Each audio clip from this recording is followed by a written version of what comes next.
नमस्कार, आप देख रहे हैं डीडी न्यूज। मैं हूं आंसू गुलाटी गुम्बर। आगे बढ़ने से पहले एक नजर सुर्खियों की तरफ।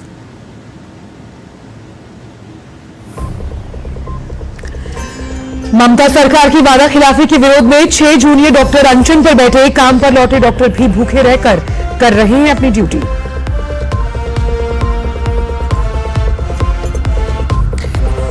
यूपी के बहराइच में मारा गया एक और आदमखोर भेड़िया। ग्रामीणों ने पीट पीट कर उतारा मौत के घाट। वन विभाग की टीम ने शव किया बरामद। मामले की जांच जारी।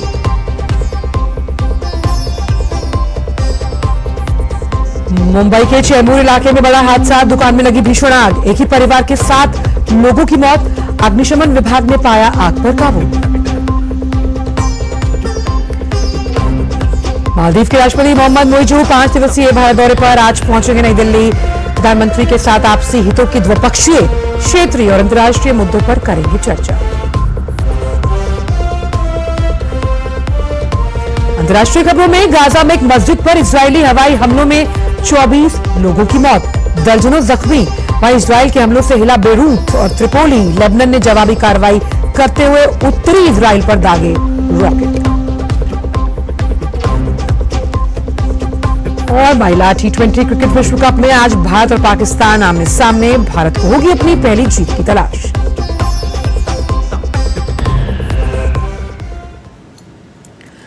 और आइए अब जानते हैं खबरें विस्तार के साथ।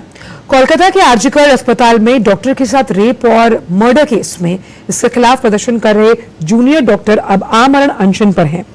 ममता सरकार की ओर से उनकी मांगों को लेकर कोई प्रतिक्रिया नहीं देने पर कल रात डेडलाइन खत्म होने के बाद उन्होंने आमरण अनशन की घोषणा की। पहले चरण में 6 जूनियर डॉक्टर आमरण अनशन पर बैठे हैं। जो जूनियर डॉक्टर काम पर लौट गए वो भी बिना कुछ खाए पिए मरीजों का इलाज कर रहे हैं। अपनी 10 सूत्रीय मांगों को पूरा करने के लिए राज्य सरकार को इन्होंने 24 घंटे का समय दिया था।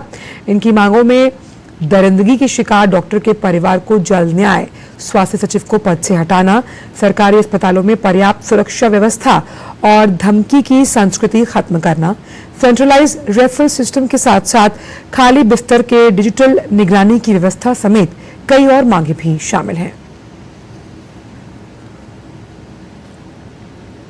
बात पश्चिम बंगाल के दक्षिण 24 परगना की, जहां ट्यूशन पढ़ने निकली छात्रा के अपहरण के बाद हत्या को लेकर आसनसोल में बीजेपी के बैनर तले लोगों ने विरोध प्रदर्शन कर रैली निकाली। रैली में शामिल लोगों ने ममता सरकार और पश्चिम बंगाल पुलिस के खिलाफ जमकर नारे लगाए। रैली में शामिल एक प्रदर्शनकारी ने बताया कि बंगाल में लगातार महिलाओं के खिलाफ बलात्कार और हत्या की घटनाएं हो रही हैं। ममता सरकार को तुरंत इस्तीफा देना चाहिए।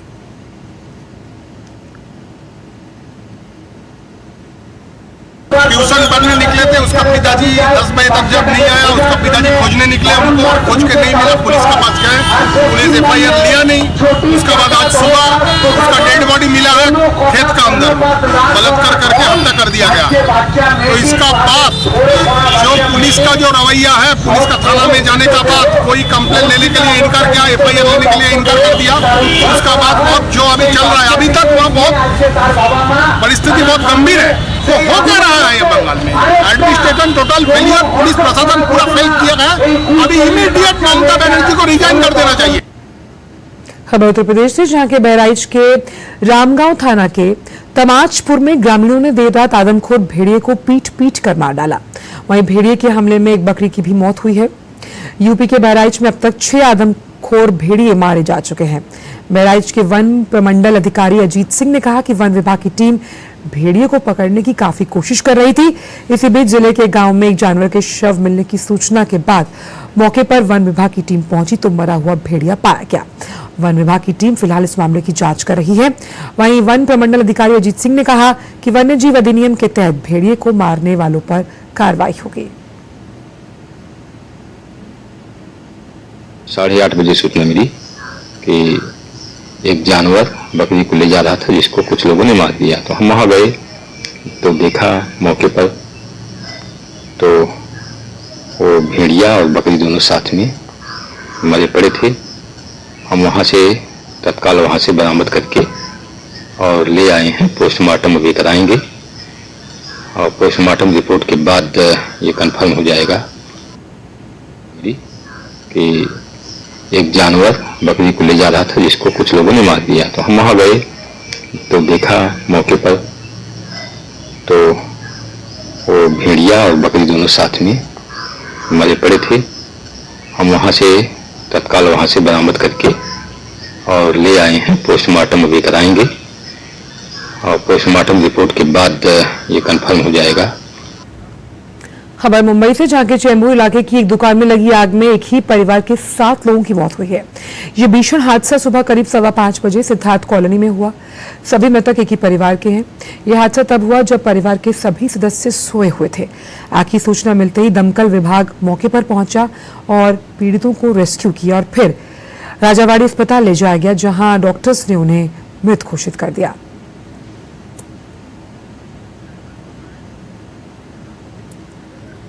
उत्तर प्रदेश में आगामी त्योहारों को देखते हुए राज्य भर के पुलिस कर्मियों की छुट्टी पर रोक लगा दी गई। पुलिस कर्मियों की छुट्टियों पर रोक अगले महीने तक जारी रहेगी। उत्तर प्रदेश के डीजीपी प्रशांत कुमार ने इस संबंध में एक सर्कुलर जारी कर कहा, दुर्गा पूजा, दशहरा, दिवाली और छठ पूजा को देखते हुए पुलिस कर्मियों की छुट्टियां रद्द कर दी गई हैं। सर्कुलर के अनुसार इस महीने की 8 अक्टूबर से 8 नवंबर तक पुलिस कर्मियों की छुट्टियों को रद्द कर दिया गया है।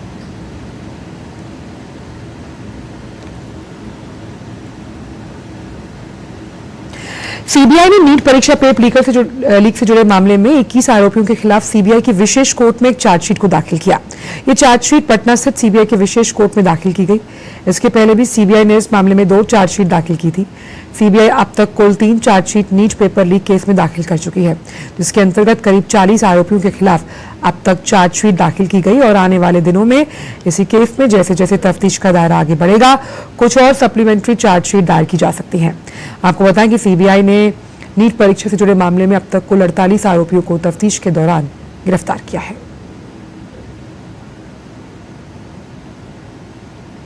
खबर जम्मू कश्मीर से, जहां जम्मू के घरौटा में रिंग रोड के पास भारतीय सेना ने बड़ी मात्रा में हथियार और विस्फोटक बरामद किए।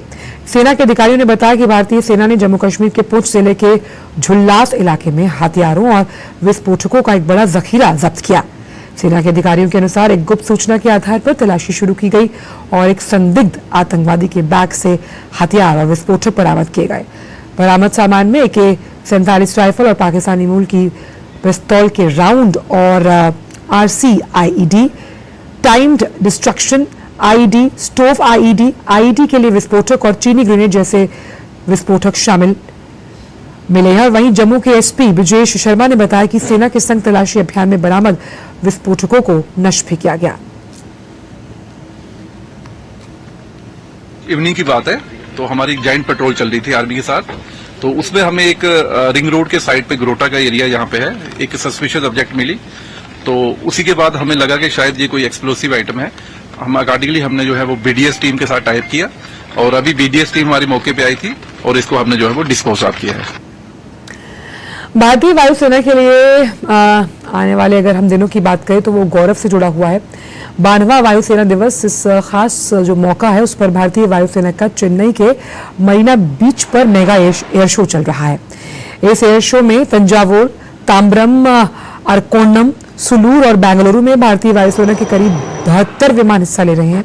21 साल बाद चेन्नई वायुसेना दिवस समारोह की मेजबानी कर रहा है। वायुसेना का कौशल दिखाने वाले इस एयर शो में स्वदेश निर्मित लाइट कॉम्बैट एयरक्राफ्ट तेजस, MiG-29, सुखोई 30, MKI जैसे फाइटर जेट हिस्सा ले रहे हैं। इसके अलावा सारंग हेलीकॉप्टर डिस्प्ले टीम और सूर्य किरण एरोबॉटिक्स टीम भी हवा में अपने हुनर दिखा रही है।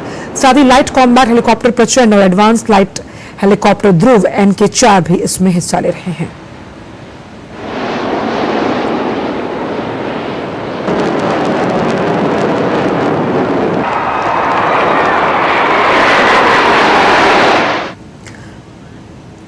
मालदीव के राष्ट्रपति मोहम्मद मुइज़ आज से 10 अक्टूबर तक भारत के दौरे पर रहेंगे। 4 महीनों में नई दिल्ली की ये उनकी दूसरी यात्रा होगी। मुइज़ की ये भारत की पहली 2-पक्षीय यात्रा होगी। इससे पहले वो जून 2024 में प्रधानमंत्री के शपथ ग्रहण समारोह में शामिल होने के लिए नई दिल्ली आए थे। विदेश मंत्रालय ने अपने बयान में कहा कि अपनी यात्रा के दौरान मुइज़ राष्ट्रपति द्रौपदी मुर्मू से मुलाकात करेंगे। प्रधानमंत्री के साथ आपसी हितों के द्विपक्षीय, क्षेत्रीय, अंतर्राष्ट्रीय मुद्दों पर चर्चा होनी है। मोहम्मद मुइज़ मुंबई और बेंगलुरु जाएंगे, जहां वो बिजनेस इवेंट्स में शामिल होंगे। विदेश मंत्री डॉक्टर एस जयशंकर ने अरुणाचल प्रदेश में चीनी घुसपैठ की रिपोर्ट का खंडन किया और कहा वास्तविक नियंत्रण रेखा पर भारत की मजबूत गश्त लगातार जारी है। नई दिल्ली में प्रतिदिन टाइम के कॉन्क्लेव के एक सवाल में जो जवाब विदेश मंत्री ने दिया उसमें उन्होंने ये बात कही है।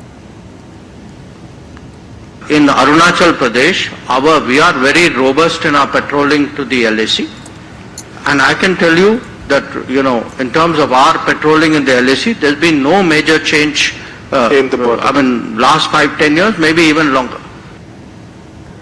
भारतीय जनता पार्टी द्वारा देश भर में सशक्त भाजपा विकसित भारत नाम से पार्टी सदस्यता अभियान चलाया जा रहा है और इसी कड़ी में यूपी के शाहजहांपुर जिले में लोग बड़ी संख्या में भाजपा की नीतियों से प्रभावित होकर पार्टी की सदस्यता ग्रहण कर रहे हैं। देखिए इस रिपोर्ट के जरिए।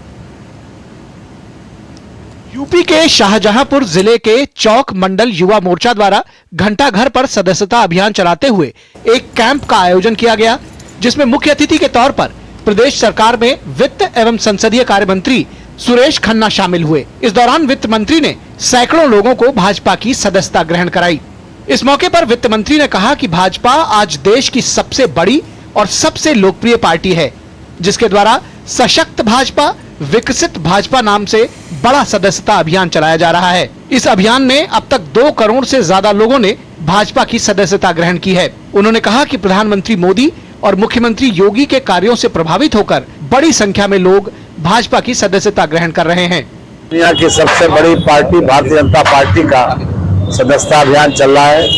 ये सेकेंड फेज जो 2 अक्टूबर से लेकर 15 अक्टूबर तक चलेगा और 16 अक्टूबर से सक्रिय सदस्य बनाए जाएंगे।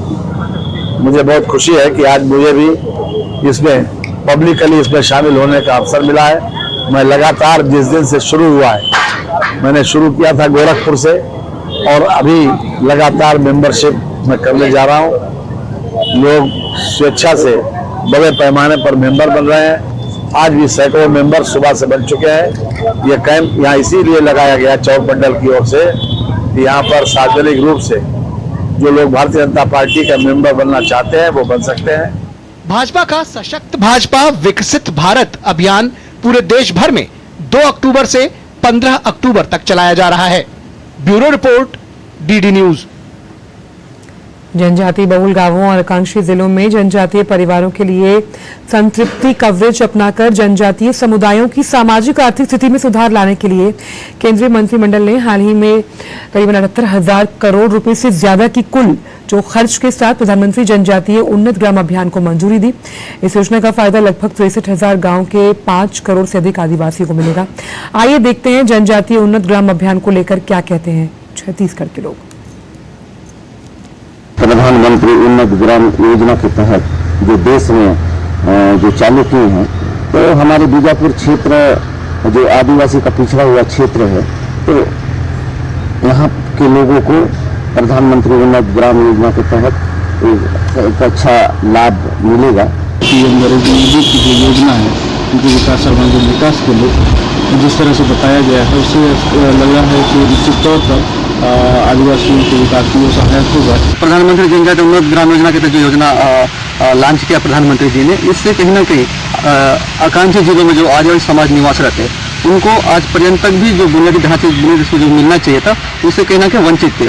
निसंदेह ही इस योजना से चाहे वो शिक्षा का हो, स्वास्थ्य हो या फिर रोजगार, आर्थिक सशक्तिकरण, इस पर पूरा लाभ आदिवासी समाज इसका उठाएगा। पीएम उन्नत ग्राम योजना के तहत इस आदिवासी बीजापुर बहुल्य क्षेत्र में जो प्रधानमंत्री ने एक अच्छी योजनाएं हमारे लिए निकाले हैं, इसके लिए मोदी जी का बहुत बहुत धन्यवाद देते हैं।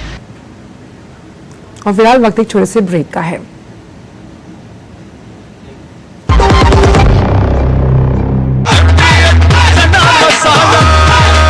अब छोलिया हो या लोबिया, सफेद चने या काले चने, सबको मजेदार बने। सुरक्षा की गारंटी हर चीज में जरूरी है, चाहे वो मुश्किल स्टंट हो या अच्छी फसल। इसलिए ले आइए IIL के ट्रैक्टर ब्रांड का शिनबार, जो देता है सुंडी और ट्रिप से सुरक्षा की गारंटी। सर, आप बहुत लकी हैं कि आपके बेटे ने हेल्थ इंश्योरेंस और बाकी सारी फॉर्मेलिटीज टाइम से पूरी कर दी है। मेरा बेटा? तो फिर आप पॉलिसी बाजार। क्लेम के टाइम पे हमेशा आपकी हेल्प को तैयार। पॉलिसी बाजार, 1 करोड़ का हेल्थ इंश्योरेंस सिर्फ 390 रुपए महीने से शुरू। बेटियां घर की रौनक हैं। बेटियां घर संवारती हैं। बेटियां पीढ़ियां सजाती हैं। बेटियां घर की बुनियाद कहलाती हैं। बेटियों को सलाम करता है मोंगिया स्टील, स्टील का बादशाह। ब्रेक के बाद सभी का स्वागत। और आइए बात करते हैं नवरात्रि की आदि शक्ति की आराधना से जुड़ी हुई।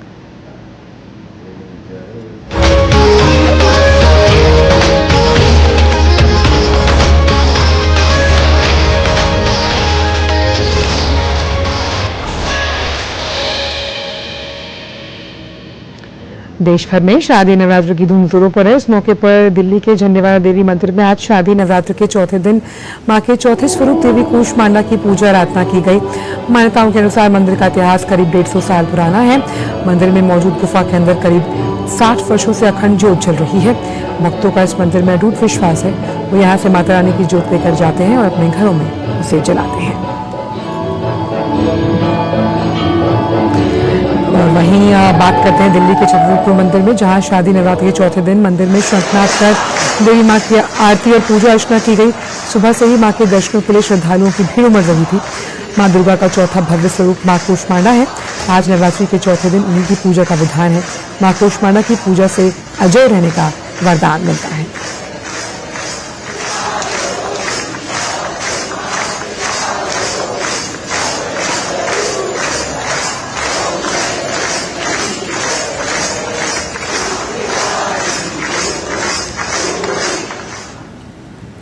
और देश भर में नवरात्रि की धूम मची हुई है। नवरात्र शुरू होने के साथ ही गुजरात गरबा के रंग में रंग गया। जामनगर में नवरात्र के अवसर पर पारंपरिक गरबा खेल स्वास्तिक रास किया गया। लोग गरबा खेलकर माता की आराधना करते हुए नजर आए।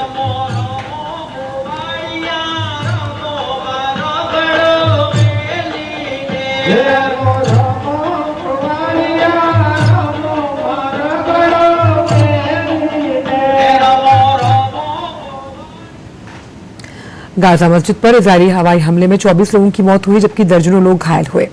इसकी पुष्टि फिलिस्तीनी समाचार एजेंसी ने की।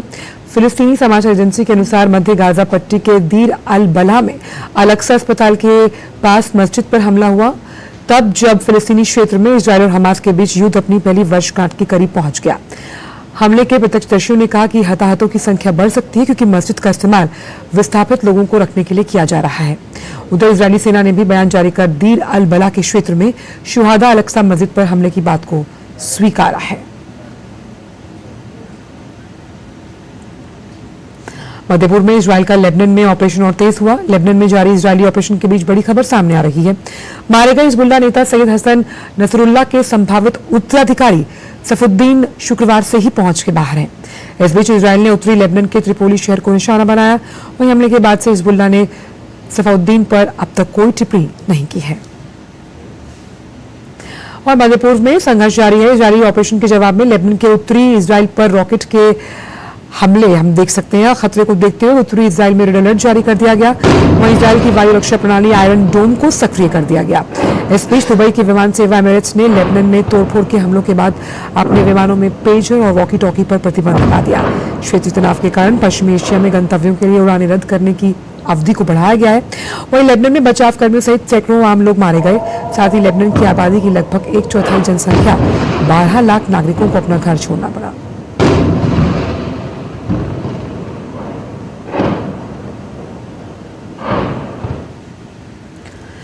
फ्रांस के राष्ट्रपति इमैनुअल मैक्रों के कार्यालय ने जोर देकर कहा कि फ्रांस इजरायल का दृढ़ मित्र है। इजरायली प्रधानमंत्री बेंजामिन नेतन्याहू ने फ्रांसीसी राष्ट्रपति मैक्रो द्वारा हथियार प्रतिबंध के आह्वान को अपमानजनक बताया था।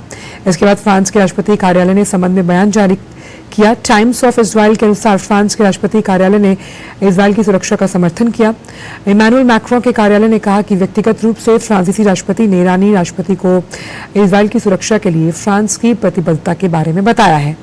उन्होंने दोहराया कि फ्रांस ईरान या उसके किसी भी सहयोगी को इजरायल पर हमला करने की अनुमति नहीं देगा।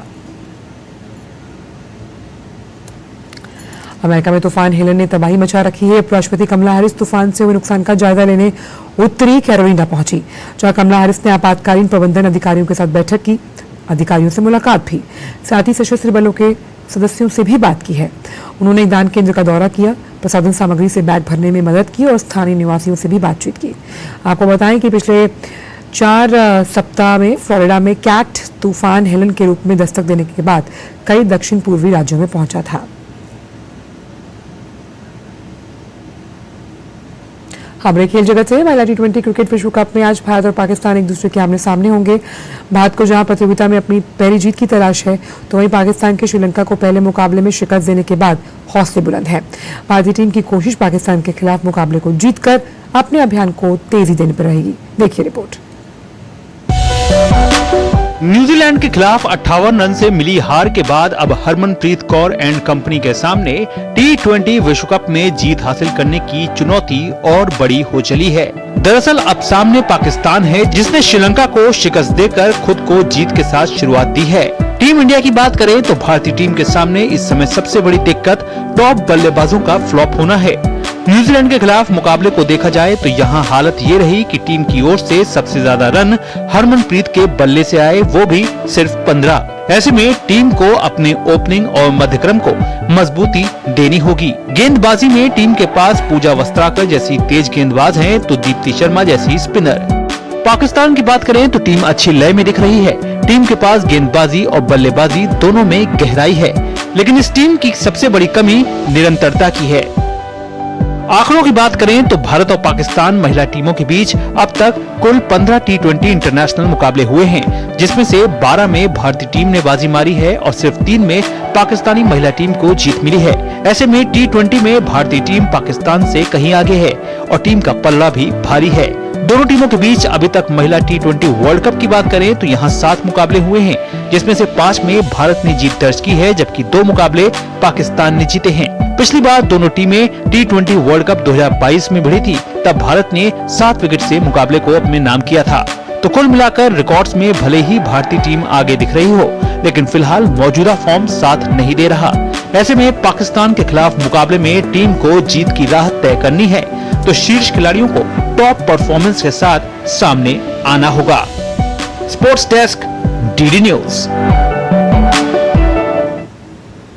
भारत और बांग्लादेश के बीच 3 मैचों की T20 सीरीज क्रिकेट आज से शुरू हो रही है। सीरीज का पहला मुकाबला ग्वालियर में खेला जाना है। 14 साल के बाद ग्वालियर को किसी इंटरनेशनल मैच की मेजबानी मिली है। T20 सीरीज से पहले खेले गए टेस्ट मैच में बांग्लादेश को हराकर आ रही टीम इंडिया की कोशिश टूर्नामेंट का आगाज जीत से करने से होगी। देखिए रिपोर्ट। टेस्ट सीरीज में शानदार जीत के बाद टीम इंडिया तैयार है 3 मैचों की T20 सीरीज में बांग्लादेश से भिड़ने को। भारत और बांग्लादेश के बीच 3 मैचों की T20 क्रिकेट सीरीज की शुरुआत आज से हो रही है। सीरीज का पहला मुकाबला ग्वालियर में खेला जाएगा। 14 साल बाद ग्वालियर को किसी इंटरनेशनल मैच की मेजबानी मिली है। T20 सीरीज से पहले खेले गए टेस्ट मैच में बांग्लादेश को हराने वाली टीम इंडिया के हौसले बुलंद हैं। ऐसे में भारतीय टीम की कोशिश आज खेले जाने वाले टूर्नामेंट के पहले मैच में जीत हासिल करके अपने अभियान की शुरुआत शानदार अंदाज में करने की होगी। भारत और बांग्लादेश के बीच T20 फॉर्मेट में पिछले रिकॉर्ड की बात करें तो अब तक दोनों टीमें 14 बार आमने सामने हुई हैं, जिसमें भारत को 13 मैचों में जीत मिली है। वहीं एक मैच में बांग्लादेश विजयी रहा है। ऐसे में टीम इंडिया का पलड़ा पूरी तरह से भारी है। दोनों टीमों के बीच आखिरी T20 मुकाबला हाल ही में खेले गए T20 विश्व कप के दौरान खेला गया था। इस मुकाबले में भी टीम इंडिया ने बांग्लादेश को एक तरफा अंदाज में 50 रन से शिकस्त दी थी। बांग्लादेश के खिलाफ पहले T20 मैच के शुरू होने से एक दिन पहले भारतीय टीम के स्क्वाड में एक बदलाव किया गया है। टीम इंडिया के स्टार ऑलराउंडर शिवम दुबे पीठ की चोट के कारण सीरीज से बाहर हो गए हैं। उनकी जगह तिलक वर्मा को टीम इंडिया में शामिल किया गया है। तिलक वर्मा लंबे समय बाद टीम में एंट्री पाने में कामयाब हुए हैं। भारतीय क्रिकेट टीम शानदार फॉर्म में है। टीम इंडिया ने अपने पिछले T20 सीरीज में श्रीलंका को 3-0 से हराया था। सूर्य कुमार यादव की कप्तानी में युवा खिलाड़ियों से सजी टीम इंडिया बांग्लादेश के खिलाफ मैदान पर उतरेगी तो उसकी कोशिश जीत के साथ सीरीज में बढ़त हासिल करने की होगी। Sports desk, DD news. America के कैलिफोर्निया में भारतीय सेना एरिना पोलो टीम और अमेरिकन मिलिट्री पोलो टीम के बीच खेले गए एक फ्रेंडली मैच को भारत ने अपने नाम किया। लेक साइड पोलो क्लब में आयोजित इस रोमांचक मुकाबले को भारतीय सेना एरिना पोलो टीम ने अमेरिकन मिलिट्री पोलो टीम को 13-10 के अंतर से हराया और इस मुकाबले में इंडियन आर्मी पोलो टीम का शानदार प्रदर्शन देखने को मिला। भारतीय टीम में शामिल lieutenant colonel Prithvi Rathore, lieutenant colonel Yatendra Kumar, major Mrityunjay Singh और लेफ्टिनेंट कर्नल आर.के. गौतम का बेहतरीन खेल देखने को मिला। मुकाबले के दौरान मौजूद शेफ टिमिशन ब्रिजेश माथुर और कर्नल विक्रमजीत सिंह कहलों भारतीय टीम की हौसला अफजाई करते हुए नजर आए। गौरतलब है कि भारतीय सेना पोलो टीम और अमेरिकन मिलिट्री पोलो टीम के बीच इस प्रकार के मुकाबले का आयोजन साल 2019 के बाद हुआ। शेफ टेमिशन ब्रिजेश माथुर ने टीम के बेहतरीन प्रदर्शन की प्रशंसा करते हुए खिलाड़ियों को शुभकामनाएं दी। फिलहाल समाचारों में इतना ही, दीजिए इजाजत, नमस्कार।